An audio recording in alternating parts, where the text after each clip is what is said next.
I coded an epic Warhammer shooter in Minecraft, complete with a custom map, enemies, and weapons. How did a novice coder like me achieve all this? Well, watch and find out. This game needed a map to be played in, so I picked an Emperor-class battleship, a capital ship that's both ornate and heavily armed. In the Warhammer universe, these spacecraft take troops across the galaxy to reinforce the human Imperium's many battlefronts. But travelling through the warp has huge risks, even to a ship of this size. This would give the widest range of environments for the players to fight through. So let's start with a build montage.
This ship is ridiculously big, rivaling my biggest build ever, the Cathedral of Nameless Saints. It's even bigger than the entirety of my King's Coast map, dwarfing even the castle. Surprisingly, it even surpasses the max world size of the Xbox 360. Here it is above my first ever Minecraft world. This ship measures over 1100 blocks long, making it over a kilometre in length, and almost 500 blocks wide. Next was the interior level design, but first, let's dive into the data pack, the weapons. I used Blockbench to model an assortment of guns and swords from Warhammer 40k, from the iconic bolt pistols to chainswords and lasguns. I then coded them as custom carrots on sticks that would detect if a player right or left clicked with an interaction entity on their head. Missiles, killing random mobs, quick fire, pretty decent range, reasonable damage. We've got a bolt pistol that has a cooldown of about a second, and also pretty good range. Plasma pistols, quick fire, weak, short range. Plasma rifle, which has this nice little arcing shot, and it also has an area of effect.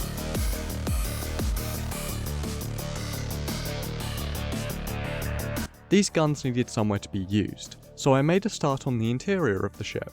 The game would work like a linear shooter, with players moving from room to room, killing everything they came across. I wanted these rooms to feel alive, so I designed a range of display assets to scatter around.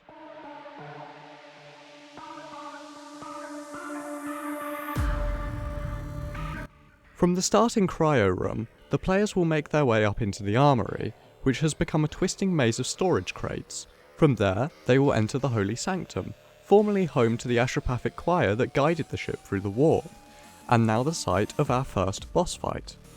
Speaking of the boss fight, we need custom mobs for the players to fight. With datapacks, there's no way to make a new mob, so what I had to do was a bit of trickery. We start with a vanilla mob, with some of the traits we want to keep, like a zombie, and make it invisible. Then we teleport a custom model to it every tick, add some animations, and code some behaviours. Then boom, we have a custom mob. Let's have a look at their designs.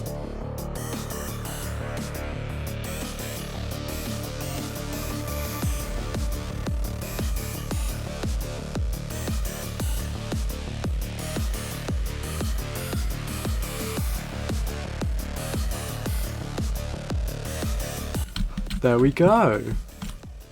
I might need to slow down the animation a bit, it kind of looks like he's headbanging. And I've unintentionally made him blink as well with texture clipping. I've just quickly set up a command block that's teleporting the root entity to this zombie every second, and it should also be copying the facing. However, if I make the zombie invisible, there we go. It's not perfect, and we haven't got the animations hooked up yet. If I go into survival, it starts chasing me. It's actually quite terrifying from a distance. Let's just get rid of that. There we go. The attacks are in place, the walking animation works. Just a simple ray trace each time the countdown between attacks and also my position line up, so when I'm directly in front, it will fire. Not only that, we also have a variant that turns red when it takes damage, and finally we have it disappearing after it is killed. This took me all day, and I wish I was joking. If we take a look over at the code, it's a bit of a mess, because I've been doing this all day, getting rid of parts, adding parts. The most difficult part was detecting the walking up here, because this does not work the other way around. You can't use it for some reason to work out if it's not walking, which means for some reason the only animation that will play is the walk animation. The death animation will not play, and the shooting animation will not play. So we've either got walking or nothing. I also fixed some issues that came to them being in crowds. For a while, if you hurt one of them, all of them would turn red. But that has been fixed, now only the specific ones that get hurt turn red. They do all fire in unison, for some reason, but that's not too big of a problem.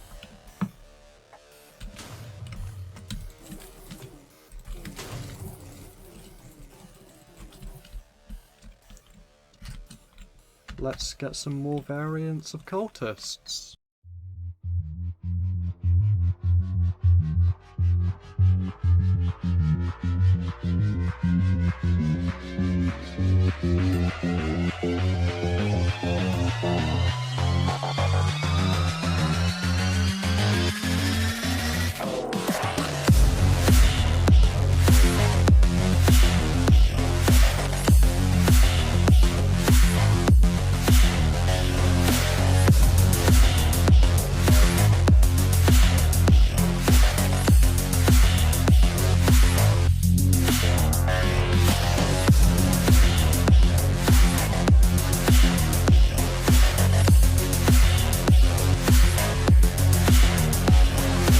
Now we have 5 different variants of cultists, including a boss over here, with all their animations complete. I don't know why these ones have particles, but I'll sort that out at some point. But anyway, let's have a little mock boss battle. Okay, time for take 2. Let's try and not get cornered this time. So we've only got a couple ranged enemies other than the boss to worry about. There's 2 of them for some reason as well. I don't want to let them get too close because they wield this big heavy chainsword. They've got magic though as well, which is what's doing the damage here. But they're not too tough in terms of health. Got banner bearers again. I just gotta make sure they don't try and charge me like that. Bit of a spear attack. If you couldn't tell, I've been playing a lot of Dark Souls recently. There we go, got the other cultist. I've also got a bolt gun that I can use there. There we go. Okay, we didn't die that time. I think one of the main issues we've got now is 2 bosses keep spawning. But I will fix that, and then I will model the rest of the entities for the game.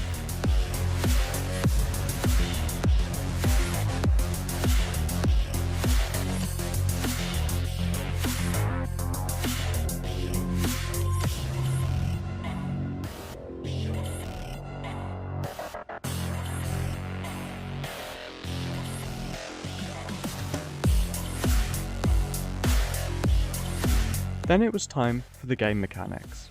I intentionally designed the interiors to be a linear path through the ship. This gave me complete control over where players would be and what mobs would spawn. Each time a player enters a new area, mobs will spawn at set coordinates in the room. If the player dies, they start the room again, but don't reclaim any ammo they lost on their last attempt, meaning that unskilled players must resort to melee weapons as punishment. Then I coded exploding ammo crates, weapon drops, guidance waypoints, and a friendly companion for exposition. After a minor technical hiccup that was fixed by Myth and Cop from Reddit, the game was ready to be played. This project was my toughest one yet. I learned enough new skills to fill a degree. If you want this game for yourself, it'll be free on Planet Minecraft and CurseForge. If you want to see more awesome projects, be sure to subscribe. I have a fantasy themed game that's been in development for 2 years now, and be sure to comment your ideas below. Thanks for watching to the end. If you've watched this far, then chances are you're interested in Minecraft building and coding. Luckily for you, I've started up a Discord server for sharing builds with the community and seeking advice. The link is in the description. I hope to see you there. And in the meantime, why not check out some of my other videos? These 2 builds are ones I'm particularly proud of. Give them a try.